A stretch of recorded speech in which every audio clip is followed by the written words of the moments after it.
Jadi infak pun artinya mengeluarkan sebagian harta sesuai dengan kebutuhan dan kemampuan.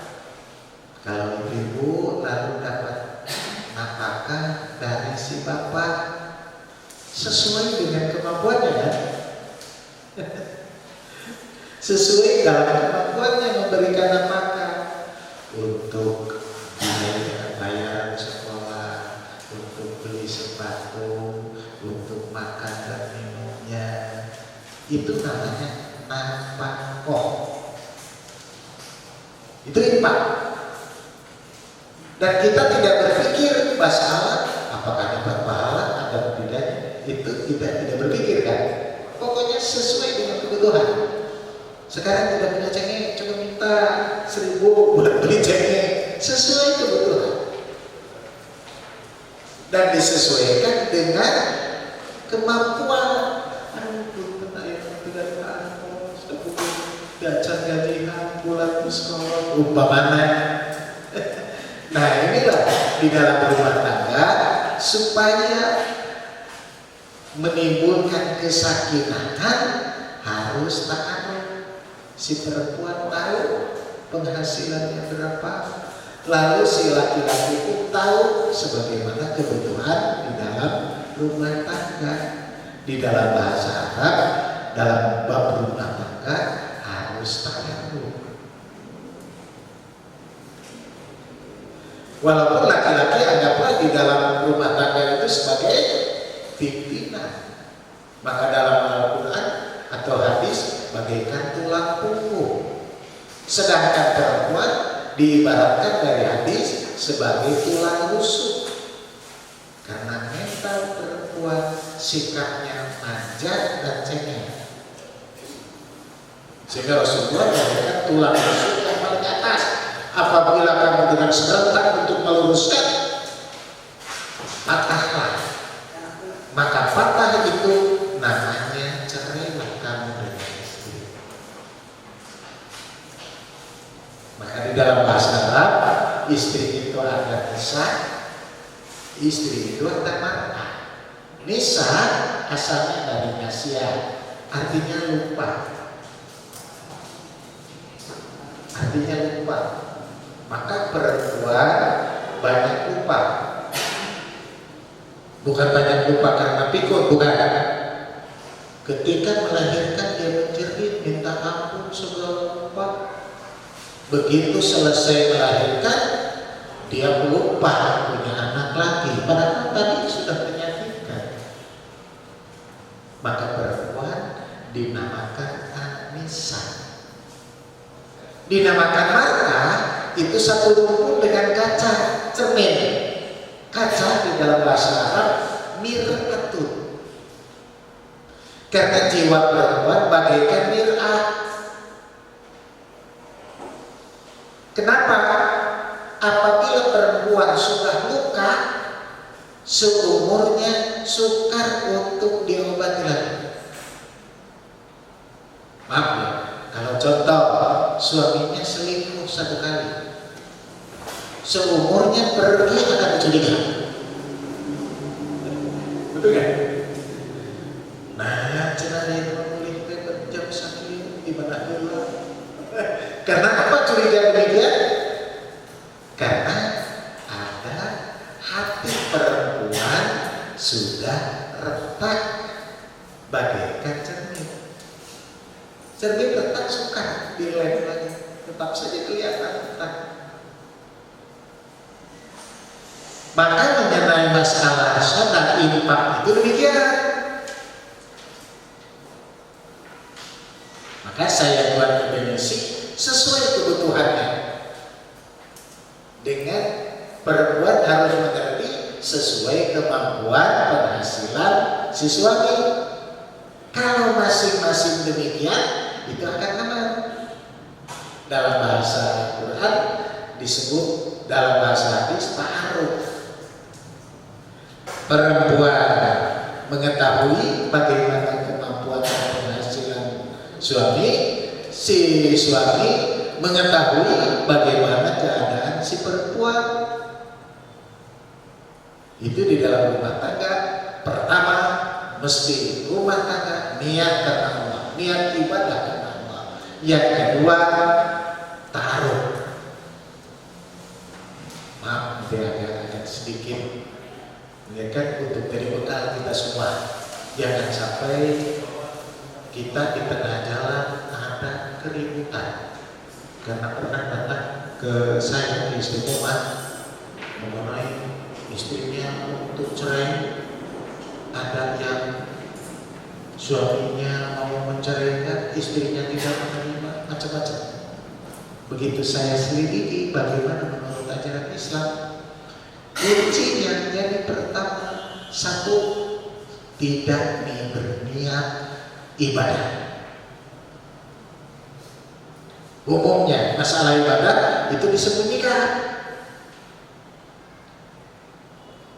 Jadi rumah tangga itu ibadah.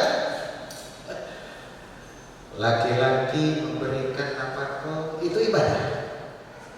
Perempuan menerima dengan sesuai dengan kebutuhan itu ibadah. Mengurus atau dalam melayani laki-laki itu ibadah. Kalau niatnya ibadah, sakinah akan tercapai. Dua, ta'aruf. Seperti tadi. Tiga, ta'afuf. Ta'afuf artinya saling menutupi kejelekan di dalam rumah tangga. Yang keempat, takafulul istimah. Di dalam rumah tangga tanggung jawab bersama. Suami sakit, perempuan yang harus bertanggung jawab. Perempuan sakit, laki-laki harus bertanggung jawab. Karena Rasulullah sendiri, walaupun istrinya lebih satu, sampai Rasulullah pernah mencuci bajunya oleh sendiri. Ayo berapa menjadi lelaki gengsi. Ini maaf ya, bukan menyindir. Banyaknya gengsi. Masa gaya istri lain.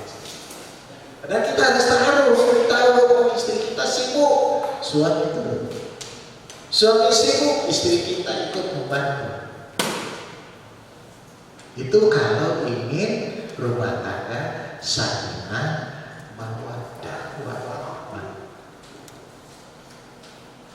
Sudah niat ibadah, taruh, ta'afuf, takafulul istimah. Kalau yang empat ini bergabung, dia sudah demikian, akan timbul mawaddah, timbullah rasa kasih sayang, warahmah, dan saling mencintai, saling mempercayai, sehingga kemana-mana tidak ada perbedaan, sehingga hati walaupun pulang jam berapa tidak akan curiga kalau sudah melaksanakan yang empat ini.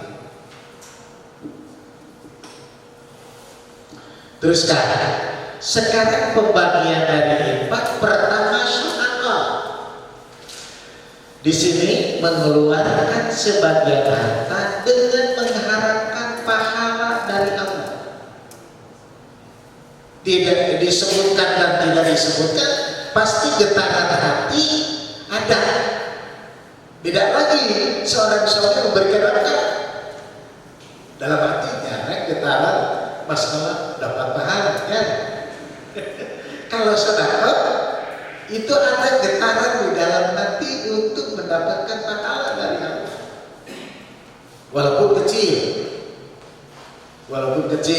maksudnya kita bisa memberi orang yang sedang membutuhkan, dia tidak bisa makan, lalu kita beri hanya beras, boleh dikatakan 1 gelas atau 2 gelas untuk makan, atau sekepal nasi. Karena di dalam hati kita mengharapkan pahala dari Allah, maka itu namanya sedekah, bukan infak. Jadi yang membedakan itu. Yang membedakan adalah di dalam masalah hati. Sedekah kadang-kadang disebut zakat. Sedekah terkadang disebut zakat. Tapi zakat tidak disebut sedekah. Sedekah ada yang bermakna zakat.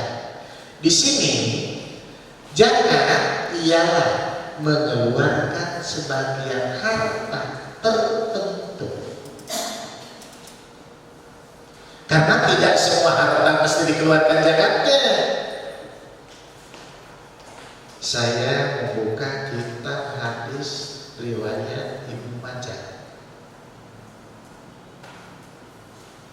Di situ Rasulullah tidak mewajibkan mengeluarkan zakat bagi orang yang menanam hadrowan. Hadrowan itu bahasa kita sayuran. Jadi orang yang menanam kol 1 hektar, burkol yang harganya mahal 1 hektar, wortel yang kita tanam 1 hektar, penghasilan bagus, bisa melebihi 1 hektar padi. Bagi 1 hektar wortel atau kol atau burkol itu tidak diwajibkan mengeluarkan zakat. Jadi tidak mengeluarkan zakat pun tidak berdosa. Tapi kalau ingin pahala, kita mengeluarkan shidqah. Mengeluarkan shidqah. Maka di sini saya membuat definisi mengeluarkan sebagian harta tertentu. Jadi tidak semua. Jadi yang wajib dikeluarkan zakat itu kalau pertanian makanan pokok.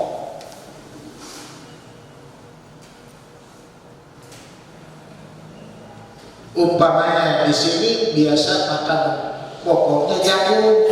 Jagung apabila sampai pada nisabnya, maka jagung harus dikeluarkan zakatnya.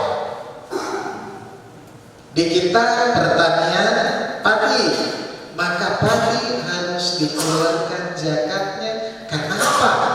Karena makanan pokok. Mengapa di dalam hadis ada yang kurma syair? Karena di Saudi Arabia ada yang dari syair, artinya tepung terigu. Tepung terigu itu makanan pokok di Saudi Arabia. Kurma tergolong makanan pokok di Saudi Arabia. Jagung ada dikeluarkan zakatnya. Sebagian orang Saudi Arabia makanan pokoknya jagung. Jadi kita simpulkan semua pertanian yang menanam makanan pokok itu harus dikeluarkan zakatnya.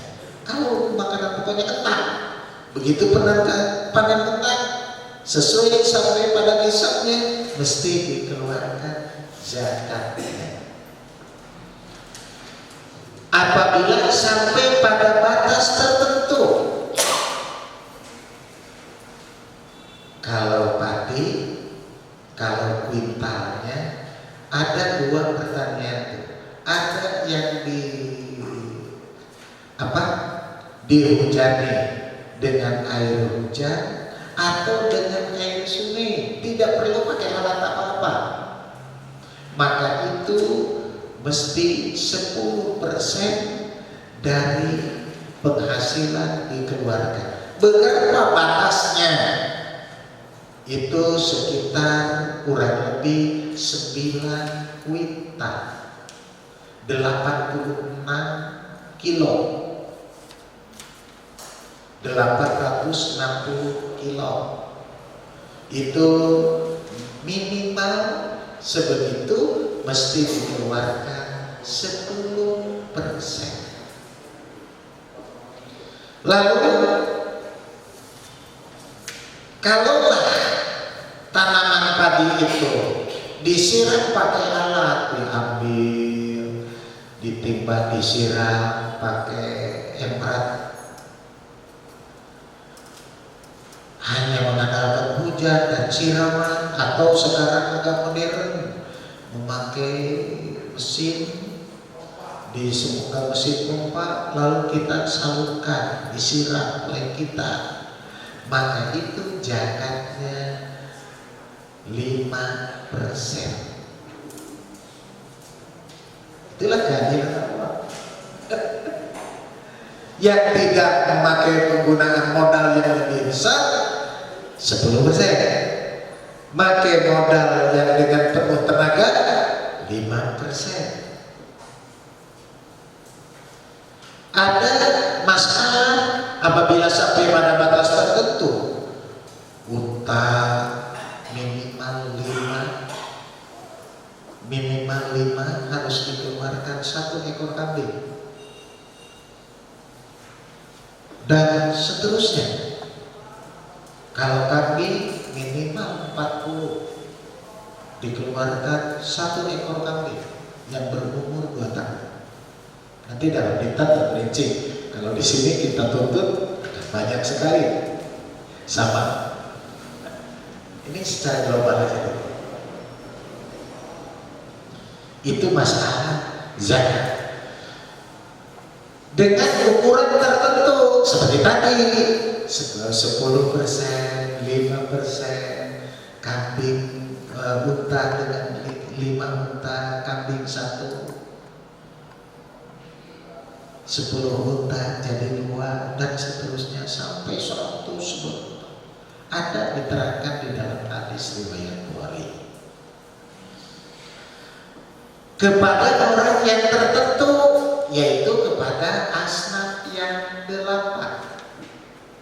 Sebagaimana dalam Al-Quran, innamas shadaqatu lil fuqara'i wal masakin.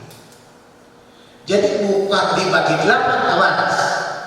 Di dalam Al-Quran di istilah ilmu tafsir litadali, dari yang sangat penting lalu kepada yang ringan makin ringan. Kalau kita banyak menafsirkan bagi masalah zakat itu 1000 dibagi 8. Jadi 1,25 untuk fakir, 1,525 untuk miskin, 1,52 bagi amilin, 1,5 bagi golimin, dan seterusnya. Itu salah. Maka jangan kaget kalau fakir miskin dapat 2,5 kilo, amilin dapat 2,5 kintal. Sekarang begitu kan? Apalagi khususnya dari zakat fitrah. Saya dulu pernah di desa satu, saya ketua majelis ulama desa Giri Mekar, daerah Jember. Saya ketua majelis ulama.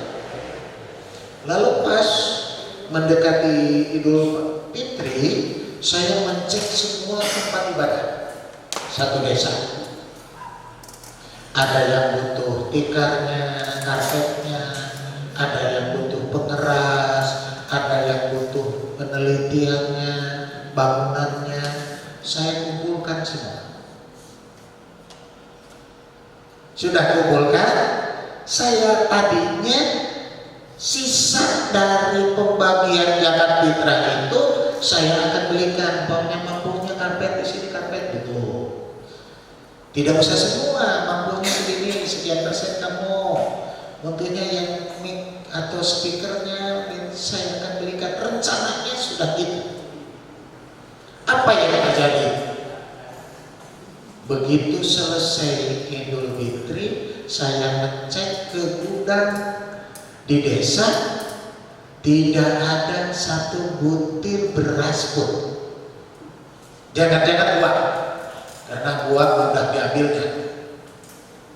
Lalu saya tanyakan ke sekretaris jakatnya, Ustaz, cina itu hadiah lebaran. Kemana? Kami bagi-bagi untuk Pak Lurah sekian, untuk Pak Ibu. Sampai saya mengucapkan innalillahi wa inna ilaihi raji'un. Untuk tahun yang akan datang, jangan bawa Bang Mimin lagi.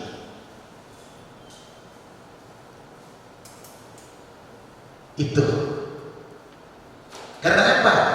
Tidak mengerti bahwa itu adalah amanat dari umat. Uang itu kan amanat dari umat, mesti dibagikan kepada 8 asnaf ini. Yang dipentingkan adalah fakir dan miskin, supaya fakir miskin tidak kelaparan, tidak mencari makan ketika Idul Fitri. Sampai para ahli fikih ada yang mengatakan 3 hari 3 malam supaya orang tukang kulit tidak berkeliaran mencari pekerjaan untuk makan.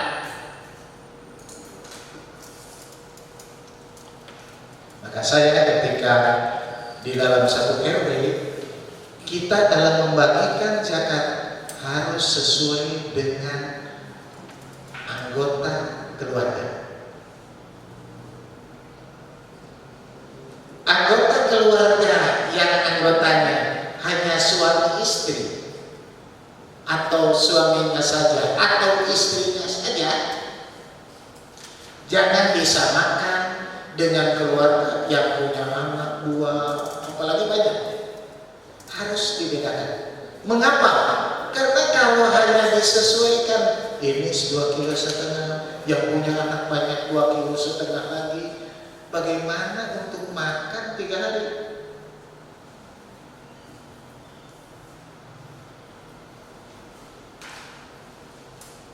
Nah ini, maka saya dalam menentukan masalah zakat harus disesuaikan dengan zakat fitrah, harus disesuaikan dengan banyaknya anggota keluarganya. Maaf, ini jadi pengalaman semua. Saya pernah jadi wakil RW. Saya jadi ketua majelis ulama. Di RW saya wakil RW. Pada waktu zakat fitrah, pada waktu itu saya hanya wakil RW memantau. Dan kebetulan masjid sedang dirombak, punya utang ke material sekian. Dan kebetulan dari zakat fitrah ada bagian amili, bagian apa, Ibnu Sabil, Fisabilillah. Lebih baik dahulukan bayar utang masjid. Saya dahulukan bayar utang masjid, habis. Saya sendiri tidak dapat apa-apa. Satu malam berikutnya saya didatangi oleh staf desa dari kepolisiannya, dari kepala desanya, dari sampai hansipnya segala datang ke rumah jam 9 malam. Lalu pertama kali saya berangkat, dia masuk, suruh duduk. Langsung Pak Lurahnya menyebut jangan membuat negara di dalam negara. Saya senyum. Ini yang mau ditanyakan apa, Pak? Pak Ustadz katanya membagikan zakat fitrah habis, tidak ada untuk desa, tidak ada untuk amil kecamatan, tidak ada untuk amil kota. Saya senyum. Oh, kalau masalah zakat fitrah kita harus pakai dalil karena zakat ibadah. tidak melanggar aturan pemerintah. Karena apa? Coba lihat dalam Undang-Undang Dasar pasal 29 ayat 1 dan ayat 2. Masalah ibadah diatur oleh syariatnya masing-masing. Karena zakat merupakan ibadah, maka mesti membuat aturan dari Al-Quran dan hadis. Saya bukakan kitab Nailul Autor, saya bawakan. Kitab Subul Salam saya bawakan. Di Al-Quran saya bawakan. Saya sodorkan ke Pak Lurah. Pak Lurah dia. Sudah dia, saya minta jalan. Harus bagaimana saya?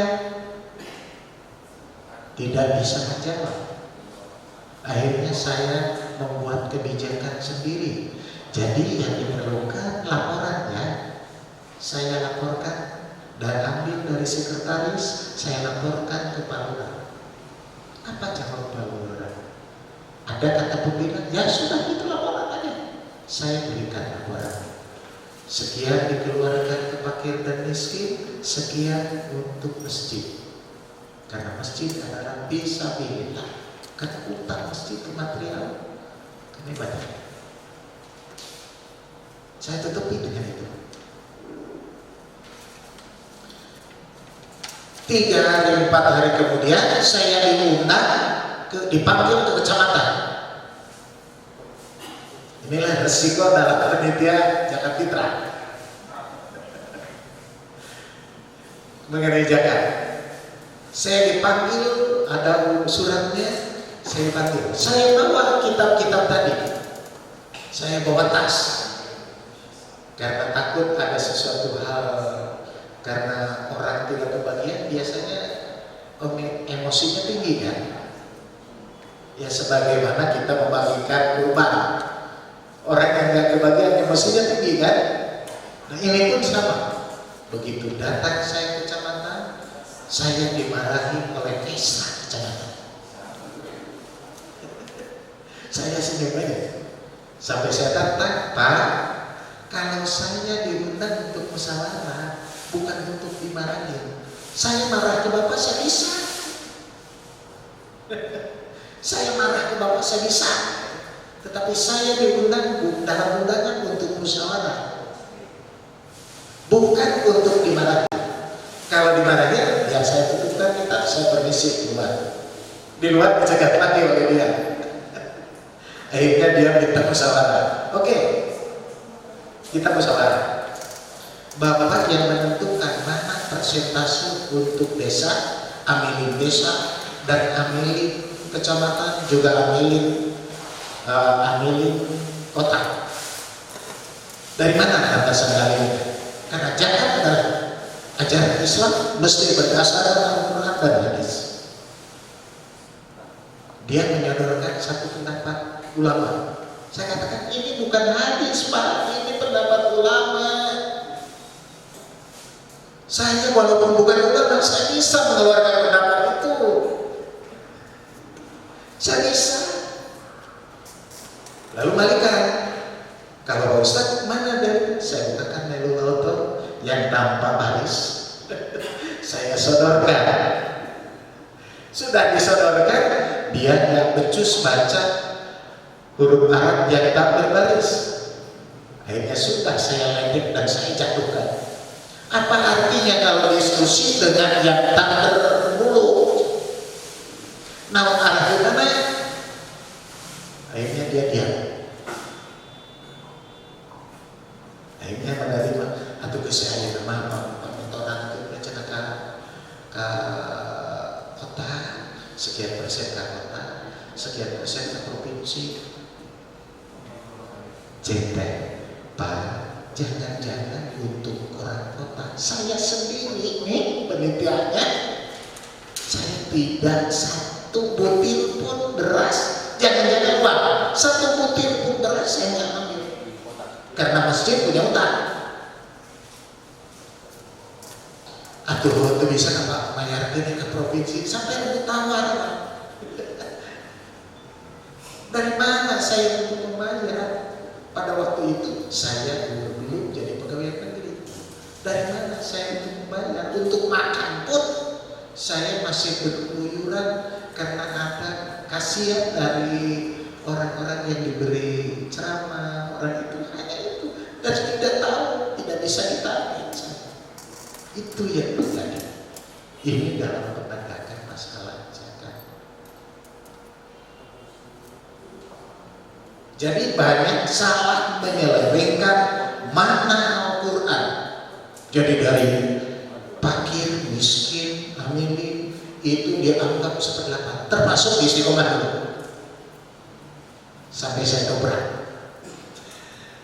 Saya punya diktat, apa makna amilin, apa makna riko, atau makna apa, saya didiktatkan mengenai tafsir-tafsir itu. Maka itu yang dinamakan zakat fitrah dan diberikan kepada orang-orang tertentu, yaitu 8 asnaf. Tapi mana yang lebih dipentingkan? Mengenai zakat fitrah, mengeluarkan sebagian harta apabila sampai pada batas tertentu dengan ukuran tertentu pada waktu tertentu diberikan pada orang tertentu. Rasulullah menentukan 2 sok, kalau bahasa kita dengan istilah 2,5 kilo. Karena zakat atau zakat fitrah dihubungkan dengan masalah makanan pokok. Asalnya tidak diuangkan, tapi kepada makanan pokok. Dengan kalau makanan pokok, 1 bagi beban bagi penelitian,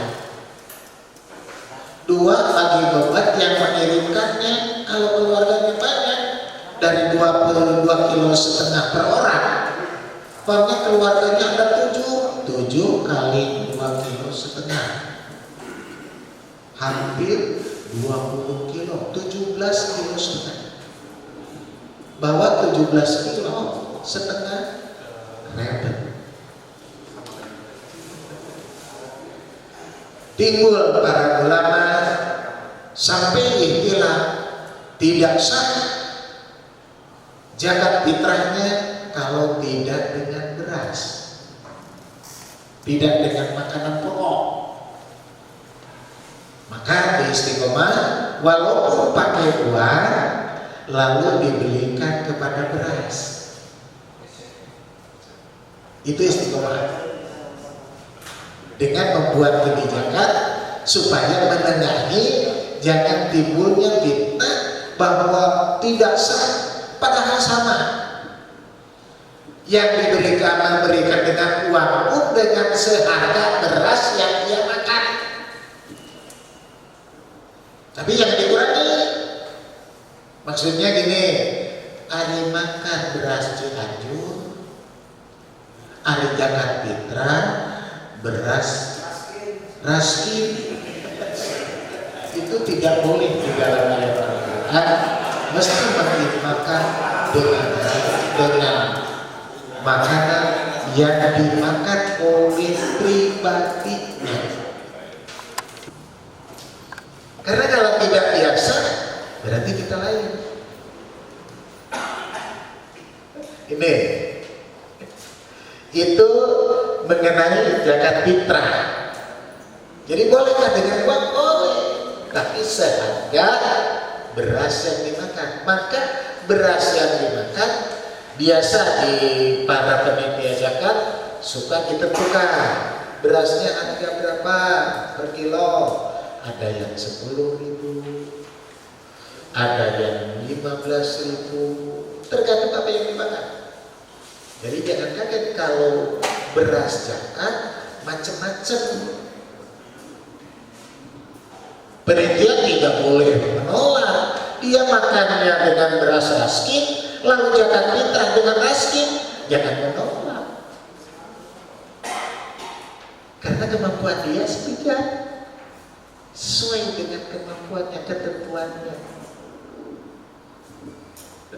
Dan sebaliknya, yang biasa dengan beras yang tanpa pupuk yang kimia, dia dengan pupuk kandang, itu kan harga berasnya berbeda. Apa yang dimakan oleh kita? Makan beras yang tadinya tidak itu, kita harus mengeluarkan zakat dengan zakat fitrah dengan itu. Mengenai penyalurannya sama, cuma bedanya kalau masalah zakat fitrah waktunya ditentukan, bukan ukuran saja, waktunya pun ditentukan. Kapan waktunya mengeluarkan zakat fitrah? Sebelum sholat Id, sesudah sholat subuh. Ini agak berat bagi panitia, awas. Kalau kita jadi panitia zakat, sebelum sholat Id, sesudah sholat subuh. Maka sholat Idul Fitri suka disiapkan. Karena apa? Di zaman Rasulullah membagikan dulu zakat fitrah. Lain lagi dengan pelaksanaan kurban, Rasulullah habis sholat subuh, habis sholat Idul Adha, langsung cepat-cepat waktunya agak dipagikan. Maka jangan kaget, waktu sholat Idul Adha dan waktu sholat Idul Fitri berbeda. Mengapa? Karena Rasulullah kalau Idul Adha habis sholat Idul Adha cepat menyembelih, dan Rasulullah tidak pernah sarapan dulu kecuali makan daging dari Idul Adha. Kalau Idul Fitri, Rasulullah sarapan dulu baru bekerja. Itu bedanya.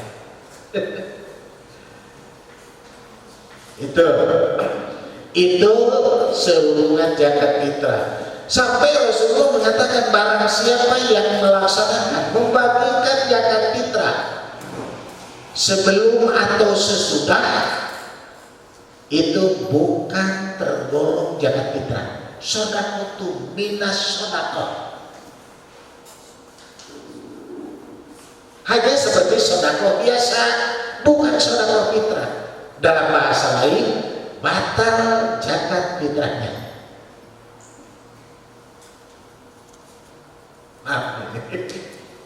Maaf. Jadi bagaimana panitia? Disitulah panitia harus bijak, bisa melaksanakan, membagikan tepat pada waktunya yang sempit itu. Caranya, kita membuat tim tiap-tiap kelompok. Ini memegang sekian orang, ini memegang sekian orang. Umpamanya satu RT dipegang oleh siapa, satu RT lagi dipegang oleh siapa. Kalau wilayah satu RW, satu RT itu dibagi-bagi. Kalau sekarang udah ada pemuda, ada TK. Itu untuk kebijakannya, supaya tidak keluar dari waktu yang ditentukan.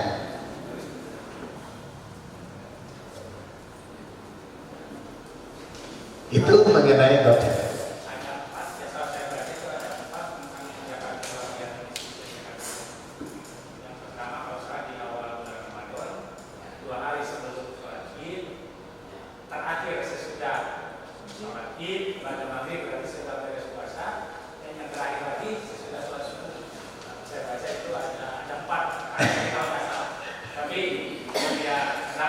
Iya, itu dikeluarkan oleh Umar. Umar mengumpulkan ketika awal bulan Ramadan, bukan membagikan, mengumpulkan zakat, bukan membagikan. Dalam hadisnya bukan membagikan, tapi mengumpulkan. Itu. Sedangkan waktu maghrib itu waktu mengumpulkan, bukan membagikan.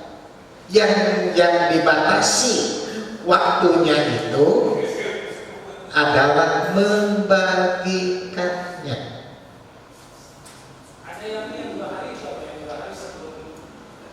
Mau 2 hari, mau maghrib, mau dari awal, itu artinya mengumpulkannya, bukan membagikannya. Kalau membagikannya bisa, tetap harus pada waktu yang sempit itu, sesudah sholat subuh, sebelum sholat ini. Karena itu perbuatan Umar ketika dia jadi khalifah. Negaranya sudah luas, maka dianjurkan oleh Umar agar mengumpulkan dari awal bulan Ramadan supaya diketahui mana yang surplus, mana yang minus.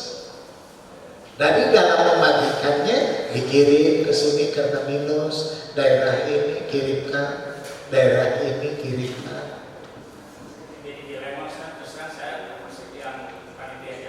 Betul, maka saya tahu bahwa karena saya pun jadi penelitian dulu, itulah dilemanya sampai saya dipanggil oleh kecamatan.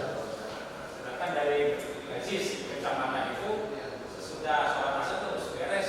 Nah, itulah salah. Di mana? Maka pikirkan kecamatan jeung ka desa, meningkatnya dibikin sikoha daripada jangan diterangkan. Dibikin sikoha. Itu kebijakan Istiqomah dan kebijakan kami dulu waktu jadi ketua di dalam masalah zakat fitrah. Satu lagi gini, Mana? ketika mustahilnya pun ketika bagikan kalau ada sholat subuh misalnya, karena terus terang sekarang ini yang dibagikan itu bukan beras sebenarnya. Kalau saya itu uang yang dibagikan, karena sudah nggak ada kalau di saya yang jangan pakai beras itu. Betul. Pakai uang semua. Ya. Yang dibagikan itu bukan beras, uang. Boleh. Kas gaul. Nah, dari kemaslahatannya kalau kita kalau ada sholat subuh, kalau dia mau beli daging, beli apa, itu hanya sudah sempat pokoknya gitu. Itu yang jadi argumen. Jadi zakat fitrah bukan untuk berpoya-poya, tapi untuk menutupi makanan yang penting ketika sedang Id. Betul, ada alasan di kami pun dulu di KRW-an ada seorang tokoh yang mengatakan meningkatnya dibagikan di awalnya sebab bisa beli baju, beli nama. Zakat fitrah bukan kesana fungsinya.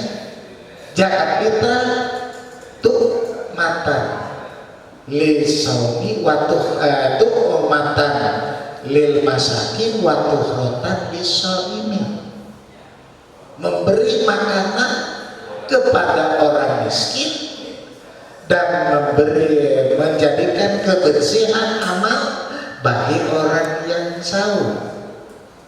Tuhmatan lil masakin wa tuhratan lisaimi. Kalau dengan perasaan memang begitu, tapi ini hukum. Kalau dalam zakat boleh, kalau zakat fitrah waktunya budaya sempit. Boleh, zakat yang lain boleh, kecuali zakat fitrah. Zakat fitrah tidak boleh lebih daripada subuh sebelum Idul Fitri.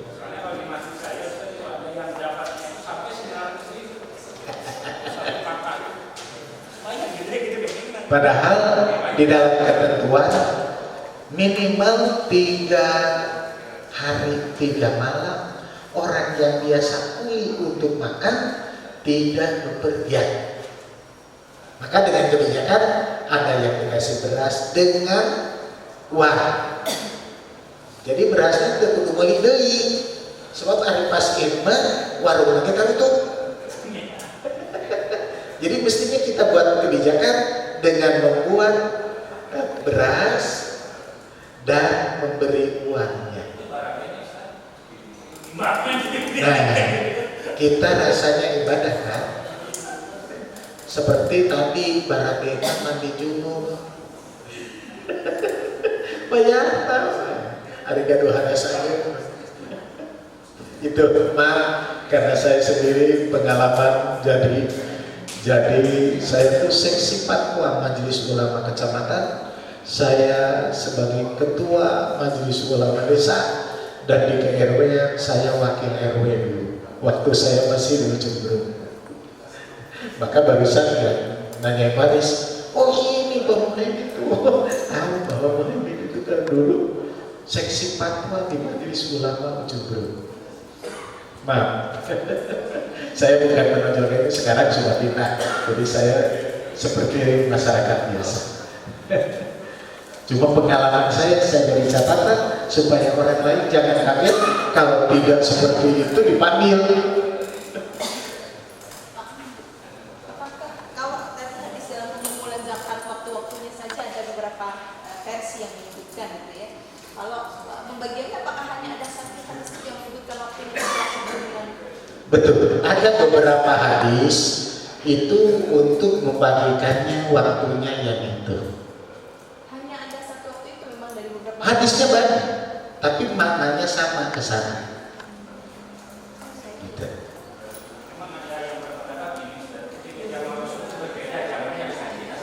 Betul. Ya. Iya. Iya. Makanan pokok. Betul. Itu bukan makanan pokok, daging itu bukan makanan pokok. Makanan itu makanan pokoknya tetap beras.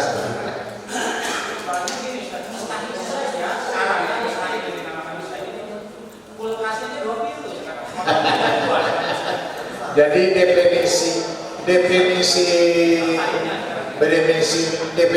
miskin dan definisi fakir itu terlalu jauh. Fakir ialah orang yang tidak punya, kalau bahasa kita jompo, tidak punya perusahaan, tidak ada penghasilan apa-apa. Bukan dia jompo tapi dia punya kontrakan sekian, itu bukan fakir.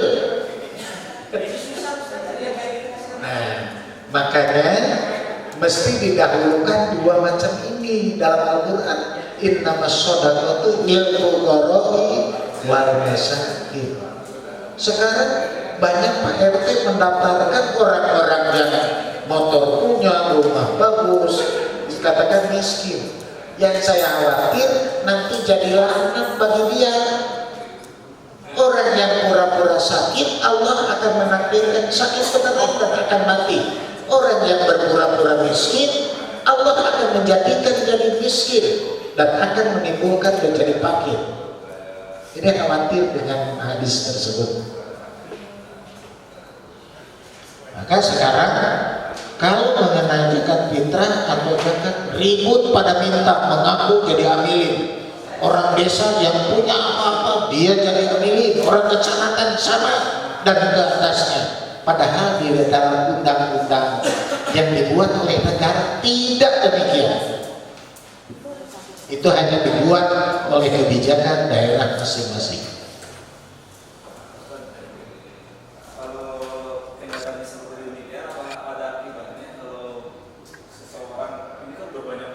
Jadi seluruh ini. Nah, ada hadis yang menyebutkan kalau zakat fitrahnya pada itu berarti jadi apa? Kenyataan seperti ini. Di dalam Al-Quran surat dalam surat Al-Mu'minun ayat 51 ayat 57 sampai sekian ayat, orang yang mengeluarkan zakatnya apapun tidak sesuai dengan ketentuannya, maka dia akan Allah berikan adab. Di sini ada hadis yang diriwayatkan oleh Imam Ahmad dan Imam Muslim Rasulullah mengatakan, "Ma min sahibi kanzin la yu'adda zakatahu illa ummiya alaihi fi nari jahannama wa yuj'alu sobahihi fatukwa biha jabbahu wa jabhatuhu hatta yahkumallahu baina ibadihi fi yaumin kana miqdaruhu khamsina alfi sanatin.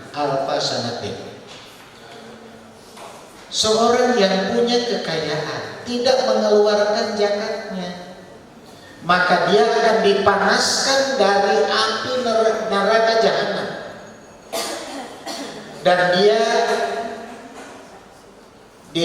akan ditempelkan kepadanya sejenis tukwa, alat untuk memanaskan. Kalau bahasa kita, istrikaan. Akan diistrika pinggangnya dan dahinya sampai dia, Allah memberikan adab kepadanya nanti di hari kiamat dengan ukuran satu hari, miqdaru khamsina alfi sanatin. Satu hari di hari kiamat sampai 50.000 tahun. Satu hari di hari kiamat. Yang bagi yang tidak zakat, bagi pelaksana yang tidak sesuai dengan apa ketentuannya, bisa surat Al-Maidah ayat 44, Al-Maidah ayat 45, Al-Maidah ayat 47. Wa man la yahkum bima anjalallah fa ulaika humul kafirun. Ayat 45-nya, akhir 45, fa ulaika humul zalimun. Ayat 47-nya, fa ulaika humul fasikun. Lalu di ayat 49, barang siapa yang tidak mengikuti apa yang diturunkan oleh Allah, menghukumi dengan apa yang diturunkan oleh Allah, hanya mengikuti hawa nafsunya, keinginannya, maka Allah berhak untuk memberikan azab kepadanya. Mana itu mentelaku? Teman-teman, di ayat Al-Maidah 49. Maka saya terangkan demikian supaya karena pengalaman saya sendiri dan disesuaikan dengan Al-Quran. Sampai saya diisukan sampai ke Tasikmalaya, karena saya dulu alumni pesantren Tasikmalaya. Oleh Kesra itu kebetulan orang Tasikmalaya, lalu dia diisukan saya.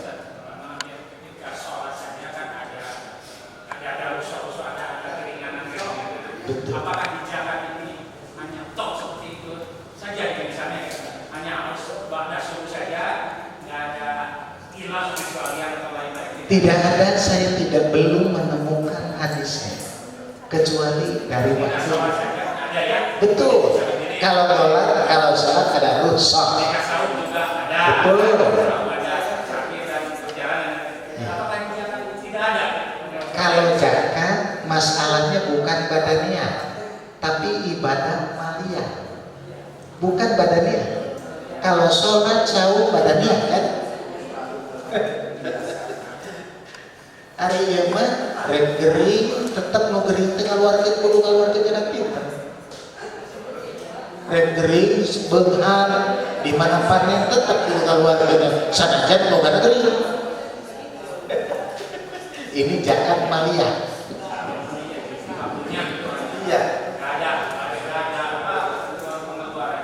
Tidak ada. Hanya waktu aja. Mangga. Salam.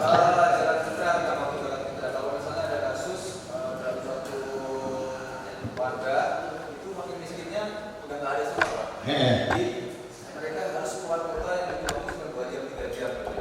Nah itu strategisnya seperti apa? Kita yang lebih dipentingkan, Rasulullah kalau Singapura yang lebih dekat pintunya, pintu dapur kita kepada tetangga. Kalau tetangga semua tidak tergolong parkir, tidak tergolong miskin, tetangga kampung. Kalau tidak tetangga kampung, tidak ada tetangga desa. Jadi meluasnya mana yang lebih dekat kepada daerah kita. Jangan terlalu jauh dulu, karena nanti yang mesti dihargai adalah tetangga, anggaplah tetangga, ya kan? Mau tetangga kampung. Kalau ada sesuatu, siapa yang menolong? Tetangga kan? Maka itu pun kalau di tetangga sekampung kita, umpamanya kalau komplek kita, karena kaya semua, coba perhatikan pembantu-pembantu, karena pembantu itu ada di lingkungan kita. Pembantu-pembantunya kita dideteksi ini dari mana. Nanti pembantunya jangan dulu pulang sebelum pada waktu membagikannya. Sudah katanya Pak, orang masing-masing majikannya dikasih. Nah, kalau masing-masing majikannya bertanggung jawab kepada pembantunya, harus membayar zakat fitrahnya.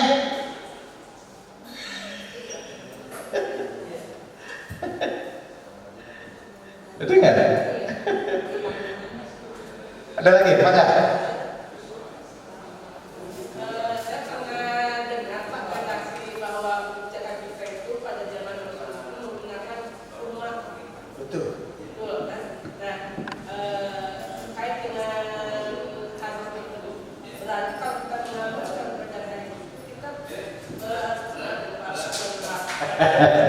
Alhamdulillah.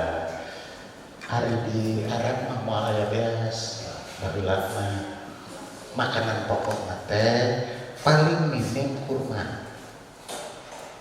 Kalau bepergian tidak bawa makanan yang kuat untuk bertahan di tidak masak, tidak bawa kompor, bepergian jauh dari Mekah ke Madinah sekitar sekian ratus kilometer, kurang lebih 680 kilometer antara Mekah dan Madinah. Kalaulah tidak membawa bekal yang kuat, kalau masak nggak ada waktu mana. Kalau zaman Rasulullah masaknya harus bagaimana? Pakai kayu bakar, nggak ada kayu bakar.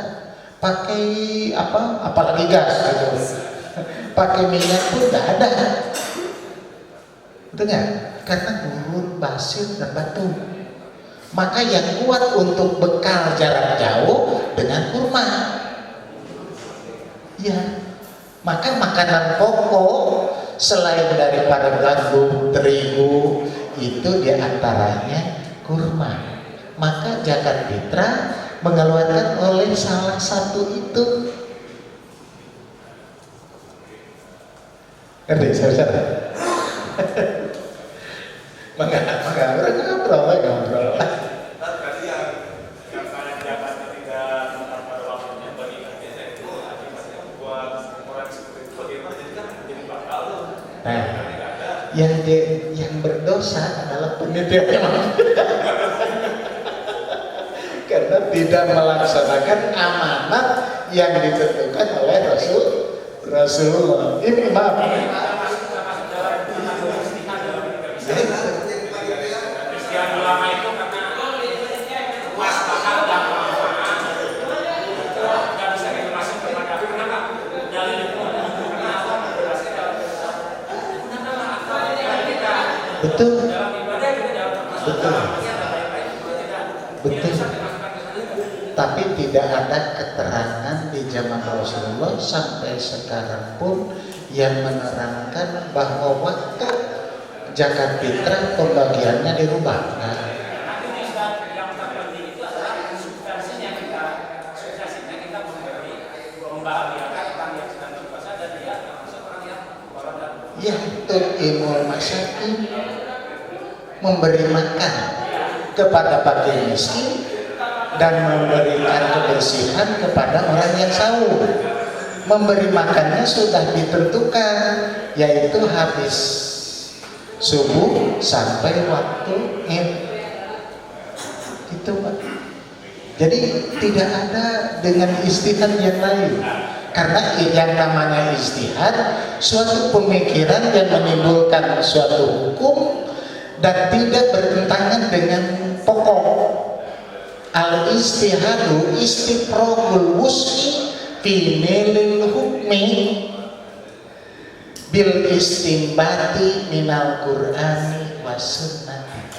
Yang dinamakan istihad itu suatu mengerahkan semua kemampuan,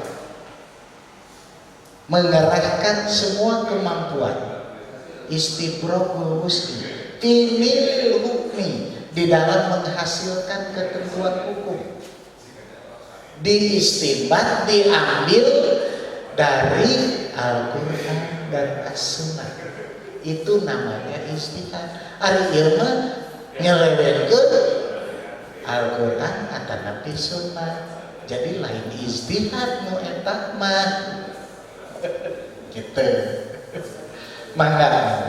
Jadi fenomena sekarang itu ada banyak spanduk-spanduk yang berseliweran, misalnya masalah pembayaran jemput zakat. Lalu ada juga transfer zakat, baik melalui debit, kartu kredit dan lain sebagainya. Itu gimana ya? Lalu yang kedua mengenai masalah pembagian zakat, biasanya yang terjadi secara umum satu hari sebelum sholat Id, berarti kan sudah tidak mengikuti ketentuan, sedangkan aturan Itu mengumpulkan bukan membagikan, Pak.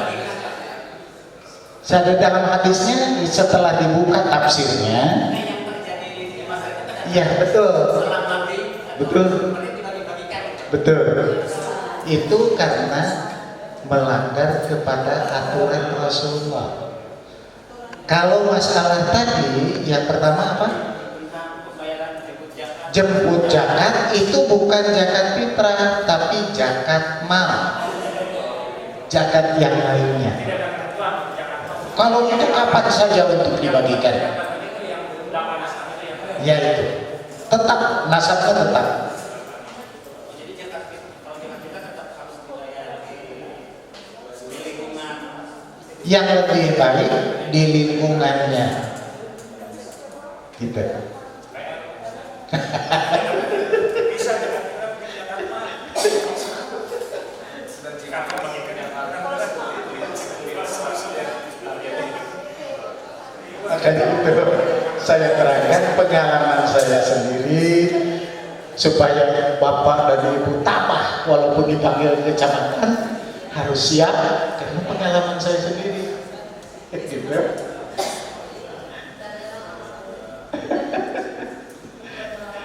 Padahal saya tidak pernah menerima zakat fitrah. Saya memberikan ya sudah. Dalam mangga. Mangga. Saya pernah berdiskusi dengan teman bagaimana menyiapkan zakat, Pak.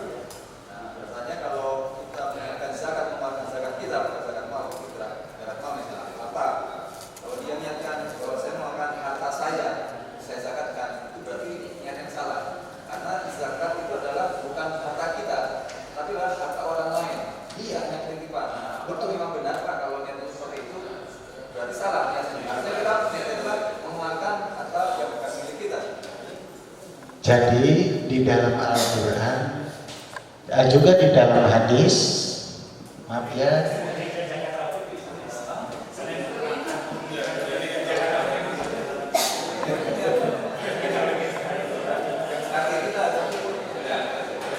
di sini Anallaha ibtarada alaihim shadaqatan tukhadu min adniyanihim wa turaddu ala fuqaraihim. Sebetulnya Allah memerintahkan terhadap mereka mengeluarkan zakat atau sedekah yang diambil dari orang kaya dan diberikan kepada orang fakir.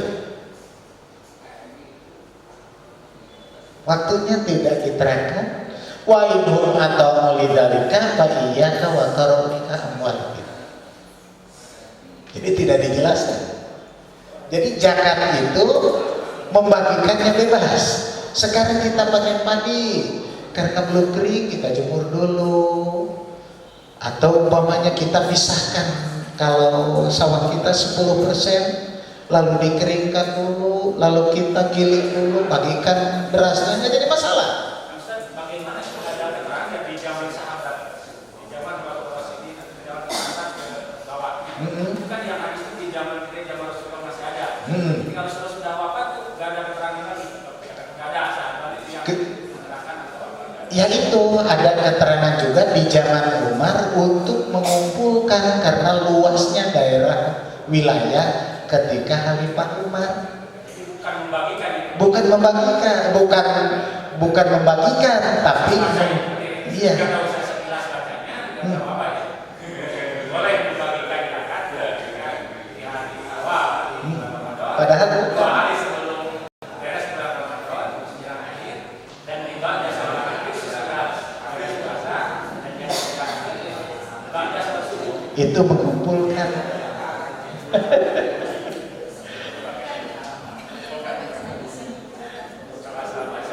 Iya. Saya ambil yang ketiga itu yang ibadah salat maghrib. Emang betul. Asumsinya sesudah beres sahur. Iya, betul. Asumsinya udah bulan puasa itu habis. Asumsinya seperti itu. Jadi saya ambil yang ibadah salat maghrib di pagi. Bangga.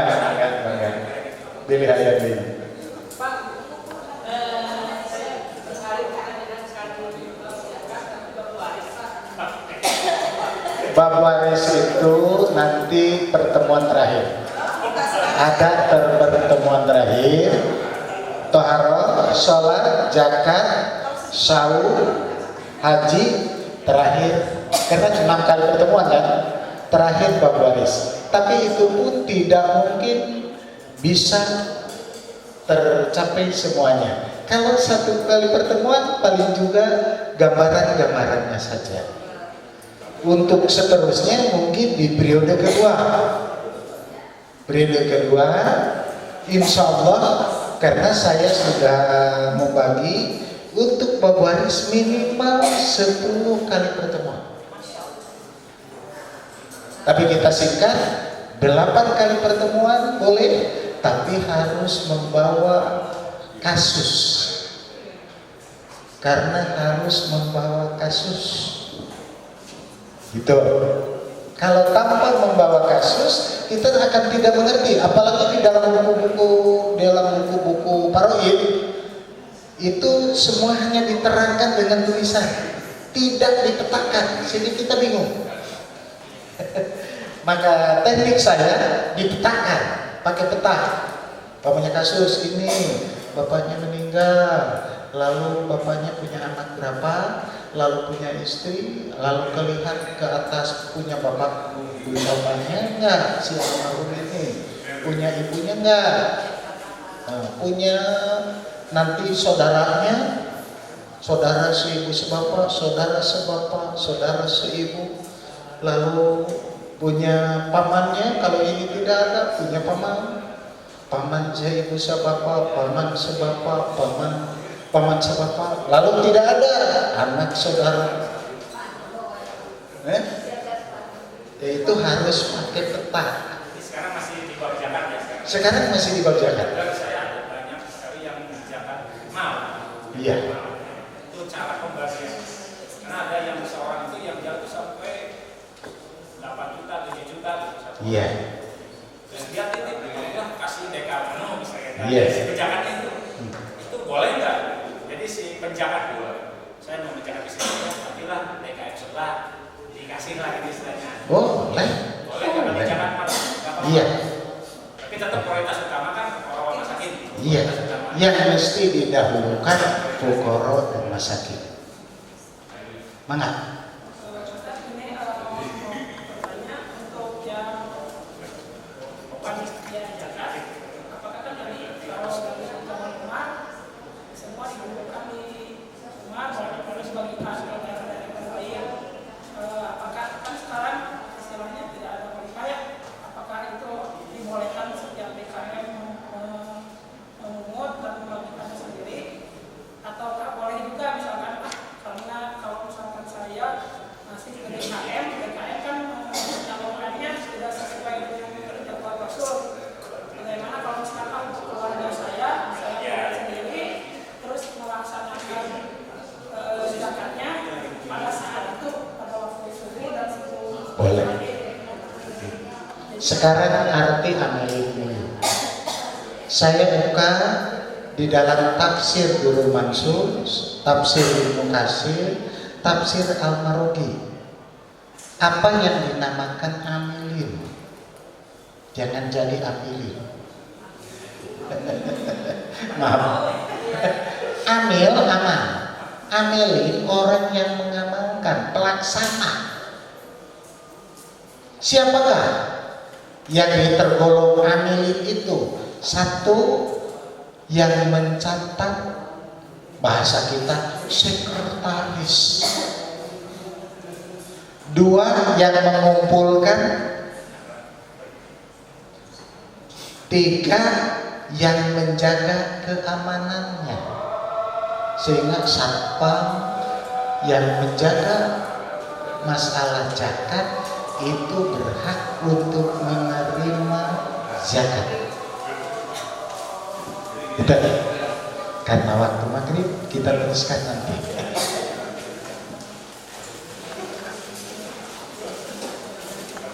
Asyhadu anna Muhammadan abduhu wa rasuluh alladzi la nabiyya ba'da. Para ibatul iman, kita lanjutkan dulu mengenai masalah hibah, waris dan hadiah, mengenai definisinya dulu. Nanti Bapak Waris di pertemuan ke-6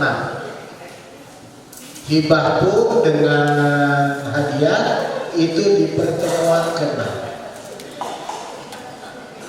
Hibah ialah mengeluarkan sebagian harta atau memberikan sebagian harta yang tidak berkaitan dengan hal-hal lain. Kalau bahasa kita, memberi perpindahan haknya ketika masih hidup, itu hibah. Sekali lagi, memberikan sebagian harta, mau ke ahli waris, mau ke bukan ahli waris, tapi perpindahan haknya ketika masih hidup. Sebagian, bukan. Tidak boleh lebih, paling banyak sepertiga. Artinya tidak boleh lebih dari sepertiga. Kalau kepada ahli waris mesti adil. Maaf, kalau punya anak 4, yang satu diberi rumah, yang kedua ketiga harus diberi rumah. Karena di dalam hadis riwayat Imam Al-Bukhari ataupun Imam Muslim, ada seorang sahabat yang mau memberikan kepada sebagian anaknya. Mungkin kalau di kita anak bungsu sangat disayang. Lalu Rasulullah bertanya, apakah masih ada anak kalian selain ini?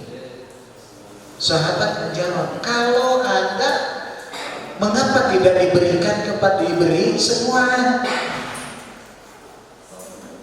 Mengapa tidak diberi semua? Kalau tidak diberi semua, itu dibatalkan hibahnya, dikembalikan kepada bab waris. Itu. Kalau diberi semua, asal dari diberi semua tidak boleh lebih dari sepertiganya. 2/3 lagi untuk waris. Itu namanya hibah. Bedanya dengan wasiat hampir sama. Cuma kalau wasiat nanti kalau bapak meninggal ini buat si anu. Kalau wasiat tidak boleh kepada ahli waris. Sebagaimana dalam hadis riwayat Imam Al-Baihaqi, Rasulullah mengatakan la warisata liwarisi. Tidak ada wasiat liwarisi. Tidak ada wasiat bagi ahli waris. Karena tidak tahu. Nah, betul. Padahal itu tidak bisa. Betul. Bisa lihat di dalam hadis riwayat Imam Muslim mengenai masalah adil, masalah hibah. Ya, itulah. Lalu waris membagikan harta yang pemiliknya sudah meninggal. Jadi akan pemilik lahir kedepan lain waris. Kepada ahli waris yang masih hidup. Jadi anu geus maot mah sanajan boga anak teh. Da geus maot itu lah memeh kolot. Kalau dari ini kalau anak selanjutnya misalnya Pak, prosesnya anak warisnya adalah warisnya sudah meninggal. Tapi ada keturunan itu tidak harus. Kalau yang boleh menerima warisan dari kakeknya, cucu dari anak laki-laki. Jadi cucu dari anak perempuan itu bukan ahli waris. Akan bingung kalau tidak digambar. Akan bingung kalau tidak digambar. Maka nanti pertemuan ke-6 selain daripada itu mesti ada papan tulis. Mesti ada papan tulis.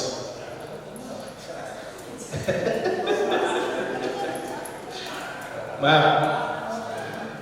Lalu diberikan kepada ahli waris yang masih hidup dengan ketentuan Al-Quran dan hadis. Al-Qurannya sebetulnya tidak banyak. Di dalam bab waris hanya yang jadi pokok penentuan bagiannya. Lihat surat An-Nisa ayat 11, 12 dan akhir surat An-Nisa. Adapun yang lain tidak menjadi ketentuan, hanya penguat istilahnya. Itu mengenai waris. Kalau hadiah mengeluarkan sebagian harta berdasarkan prestasi dan jasa. Kita punya anaknya pinter, kayak kamu nanya, ku bapak di pameser benano, etama hadiah, karena prestasi.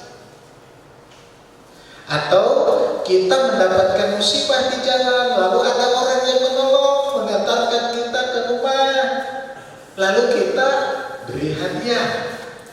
Itu bukan ganti ongkos, tapi istilahnya hadiah. Karena apa? Punya jasa. Ngerti sampai sana? Itu hadiah karena punya jasa.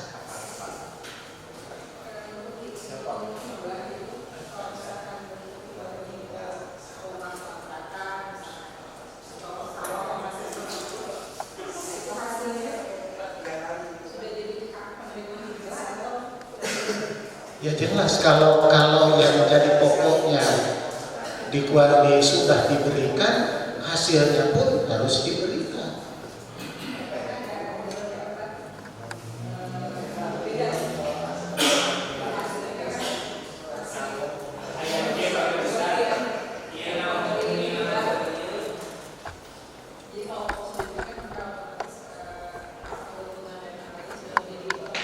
Ya.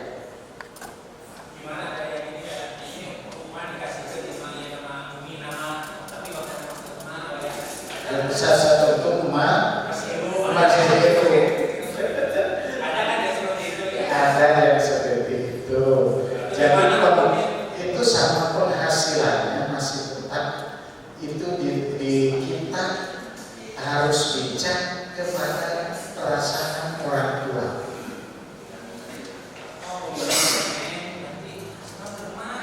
Hasilnya kemana? Jadi milik rumah nama milik Neng, cuma hasil sementara masih hidup. Nah, kira-kira ada yang seperti itu. Tidak. Nanti mana? Tadi untuk pasien, tidak ada pasien. Itu hadis riwayat Imam Al-Baihaqi. Hasilnya diwarisi. Seandainya pasiennya bisa membayar hutang. utang itu dalam bab waris mesti didahulukan sebelum dibagikan waris. Bisa lihat dalam An-Nisa 11 atau An-Nisa 12.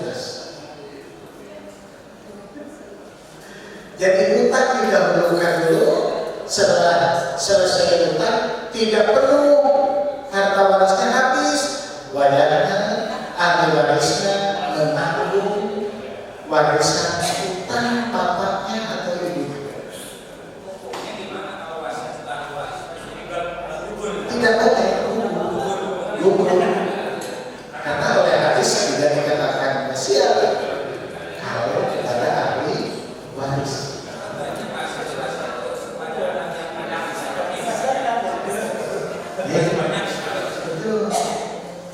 Maka pantas kata Rasulullah bahwa waris itu yang pertama diambil satu dan banyak dilupakan.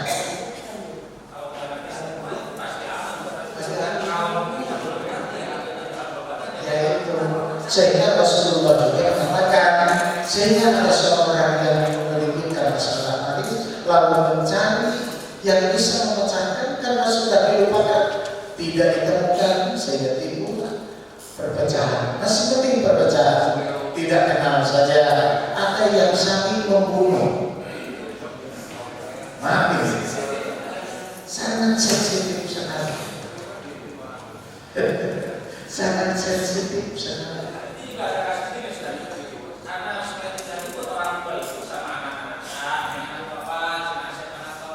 Iya.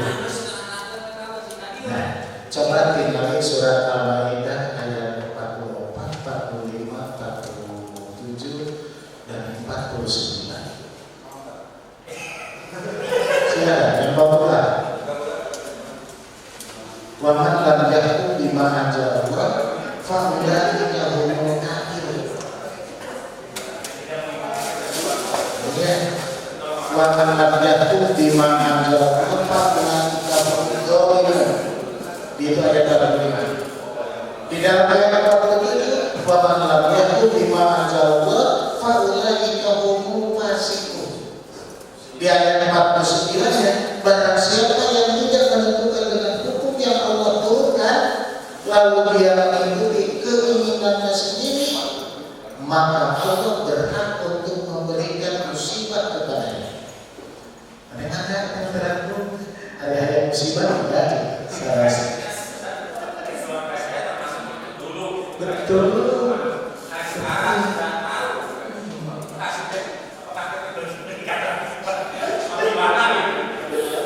Itu betul. Jadi milenial karena tidak mengikuti. Betul. Kuncinya karena ketidaktahuan dan jarang yang bisa mengenal betul terhadap waris.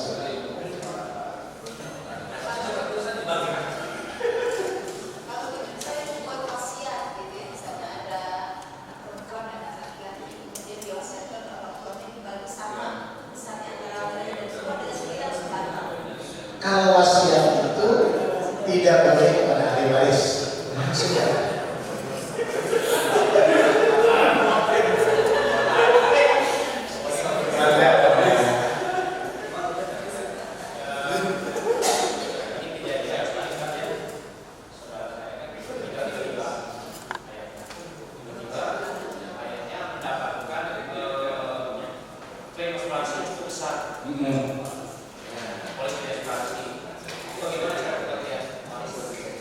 asuransi kalau dibandingkan sesuatu dengan ketentuan waris. Itu halal ya? Halal.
sekali lagi di dalam berkhidmat tidak boleh lebih dari sepertiga.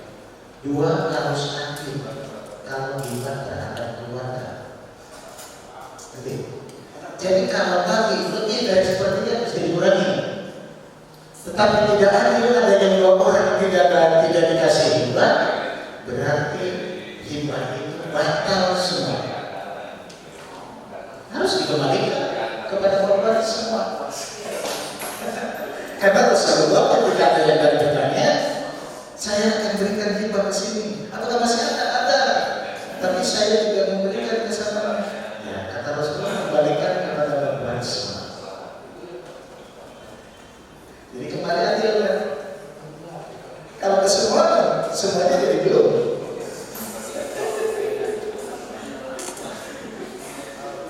Maka ini kan kompromis.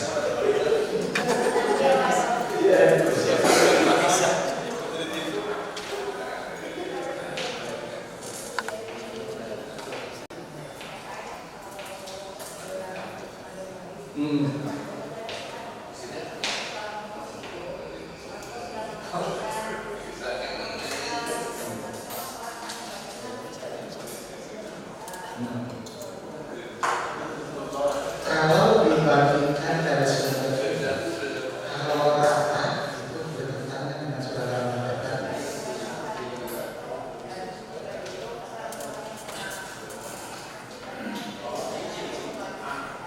sama bahwa kadang-kadang itu ini itulah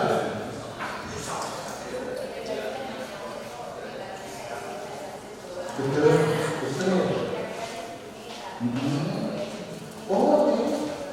Boleh. Tapi apakah matinya duluan siapa?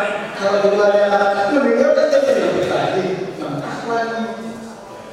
Maka yang lebih baik begitu meninggal begitu terpegang lagi. Maka ada kondisi di situ begitu.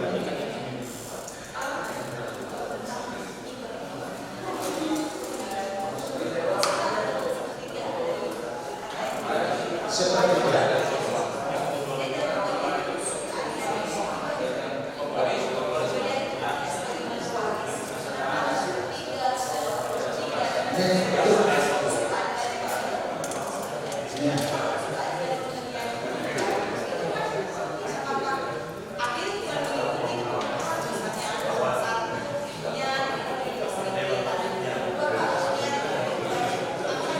Emang bisa, jadi satu istilah itu bukan berarti sama saja, tapi sesuai dengan cara kita satu penggunaannya komunikasi sebenarnya dan cara untuk berbaca gitu.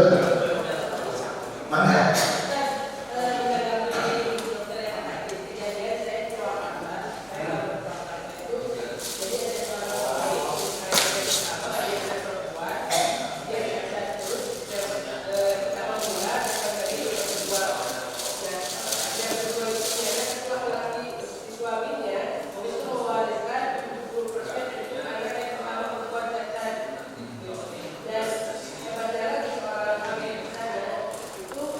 Yang di pasar semua.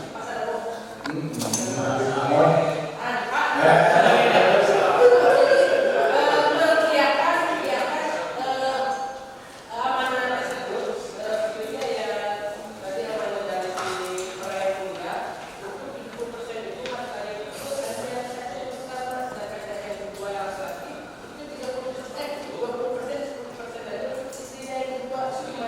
Itu salah.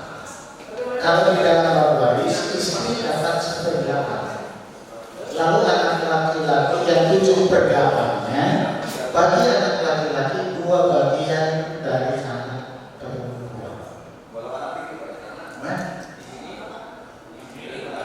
Anak tiri tidak dapat. Anak tiri karena bukan darahnya.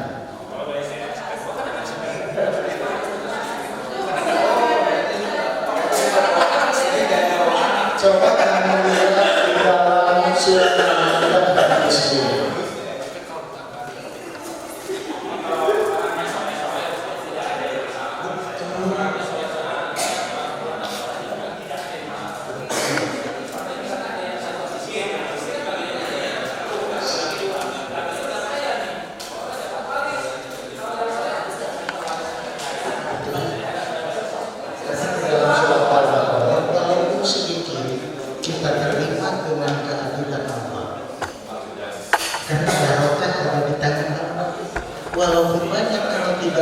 ungkapkan tidak ada arti apa-apa.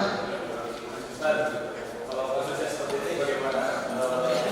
Orang awam enggak tapi yang bagian itu sudah ibunya. Sementara kan di sana waris itu sudah turun ya, istri turunannya.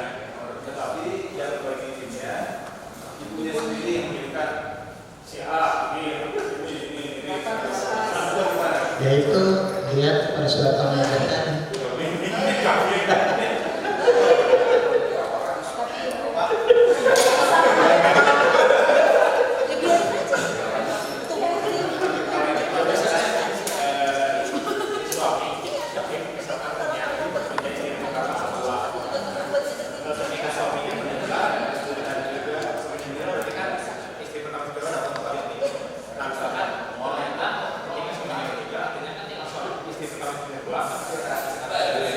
Tidak punya anak.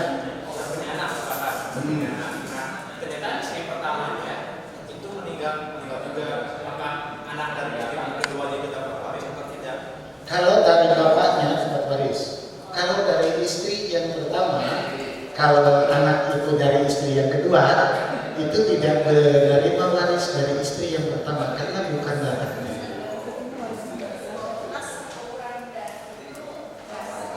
Darah bapak, karena bapaknya walaupun istrinya banyak. Cuma ruginya kalau istri yang dibantu, walaupun jangan-jangan lebih dari 2, tetap 1/8 untuk dibagi sekian istri. Iya, tetap 1/8 kalau punya anak.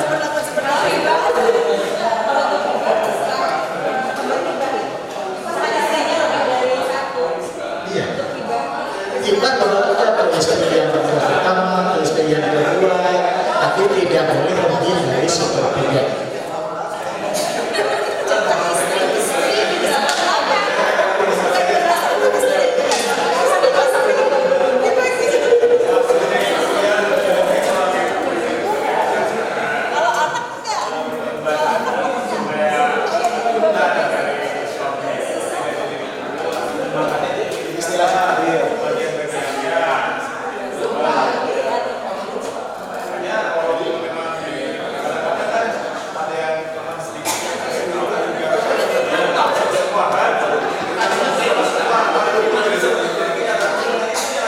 Betul.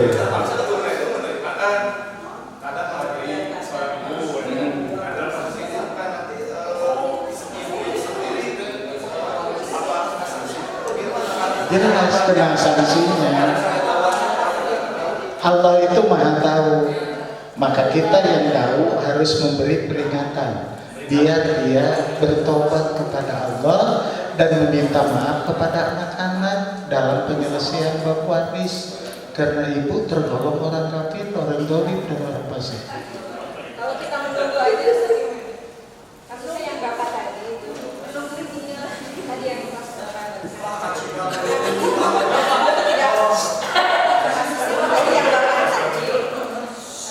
gitu di rumah itu. Jadi ibu saya juga belum mau membagikan sesuai dengan hukum waris. Iya, makanya kami menunggu saja gitu, menunggu sampai kesadaran dari beliau. Tidak apa-apa, kami terus bisa menyampaikan. Tapi secara tertulis harus dibagikan secara tertulis dulu. Iya. Umpamanya anaknya berapa, ini angka berapa, biaya berapa, dan untuk bagian dia berapa, harus tertulis tanda tangan semua. Karena ada yang kerjakan begini, hanya meninggalkan rumah satu, ibu kita di situ, dengan kita dulu. Mau sekarang sudah pisah. Lalu bagaimana membagikan warisnya? Kita tertulis saja dulu, hak ibu 1/8, yang lainnya hak anak-anak. Jadi kalau ditakdirkan ibunya meninggal, cuma memecahkan yang 1/8 tadi, gitu. Mana?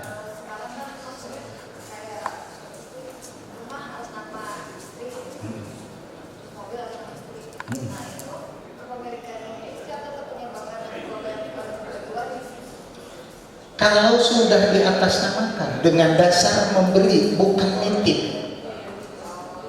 gitu.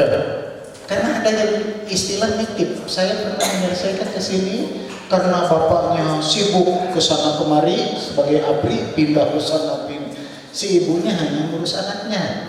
Ketika itu ada uang sisa diberikan ke rumah lagi dengan atas nama istri, mangga we uruskan ke cap nami didinya we heula.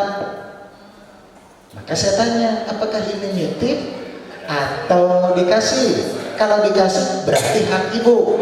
Kalau hanya nitip karena si bapaknya dinas di luar, terus itu hanya nitip.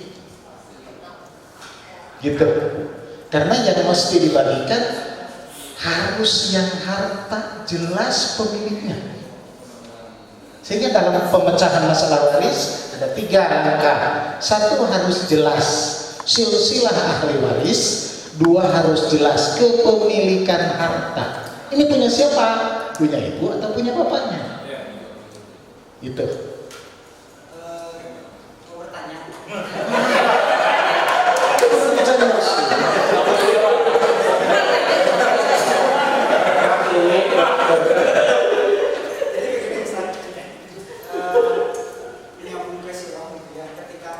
Ketika Fatimah itu mendatangi Abu Bakar dan meminta bahwa wahai Abu Bakar, meminta apa namanya, bukan ya, Fatimah meminta waris kepada Abu Bakar ketika Abu Bakar menjadi khilafah.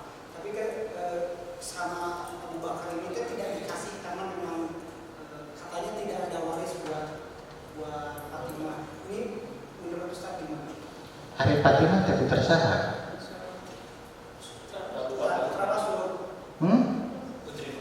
Putri Rasul, bukan Putri Abu Bakar. Kan jadi seperti ini, kan kekuasaan itu dipimpinnya sama Fatimah. Jadi masalah waris bukan mewariskan masalah kekuasaan, tapi mewariskan harta yang ditinggalkan. Nah, jadi hartanya itu dari perang Ghanimah itu kan untuk Rasul itu kebagian 1/5.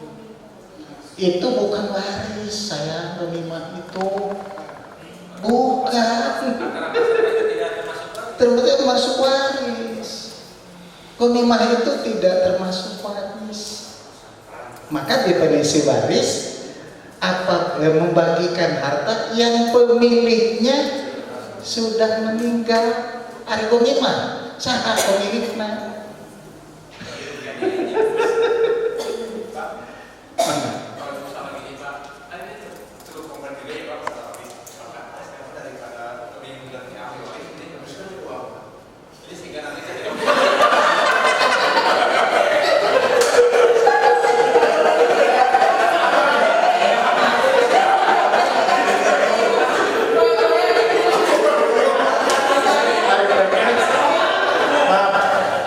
Harta tangga saya mau aja aku masak sarang-sarang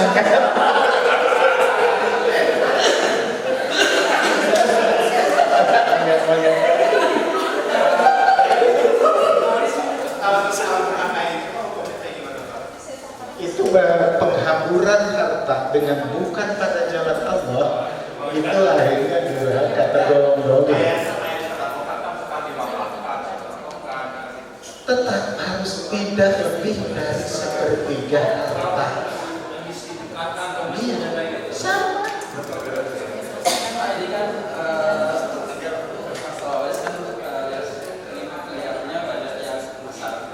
Betul. Sudah tadi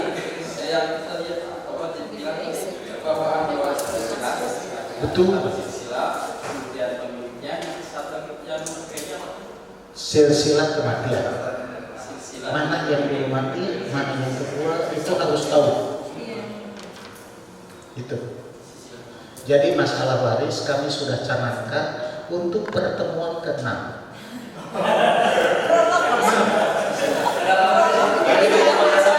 Ini pembatasan.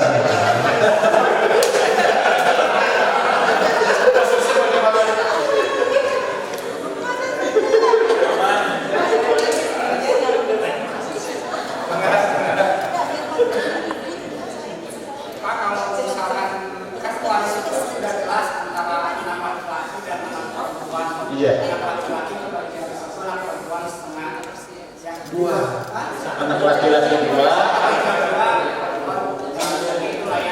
Nah, yang jadi permasalahan bagaimana dengan kalau misalkan si anak itu bisa kelamin ganda.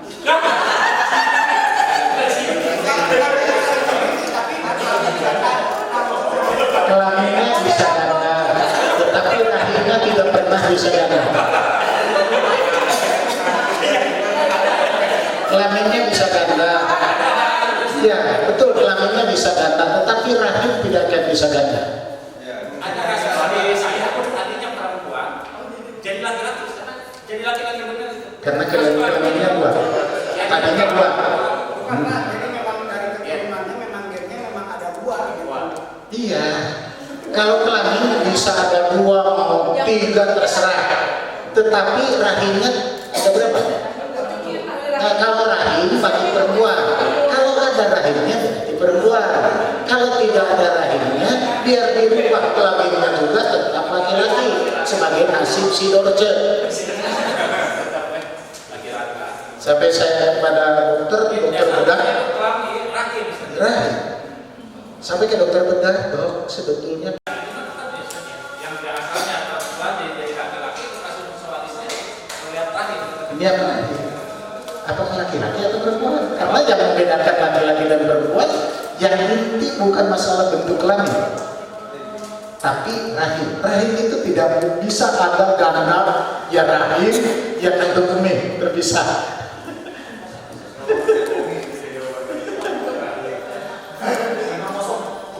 Aduh, sudah Isa, maaf, saya tidak bisa menyelesaikan.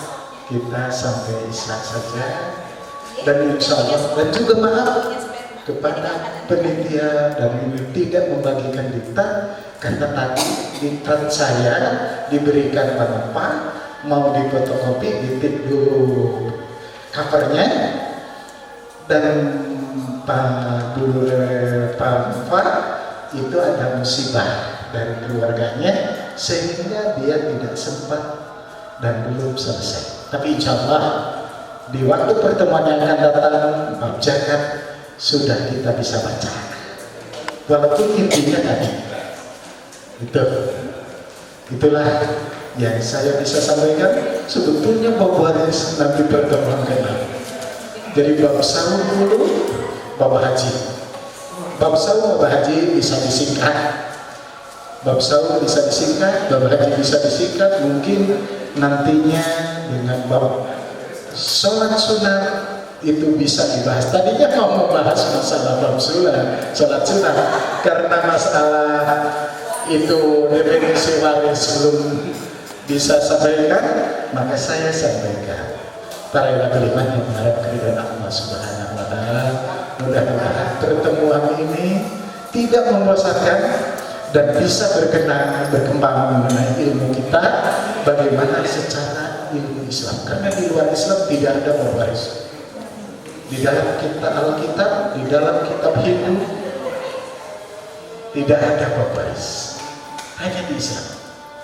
Sekian, wassalamualaikum warahmatullahi wabarakatuh.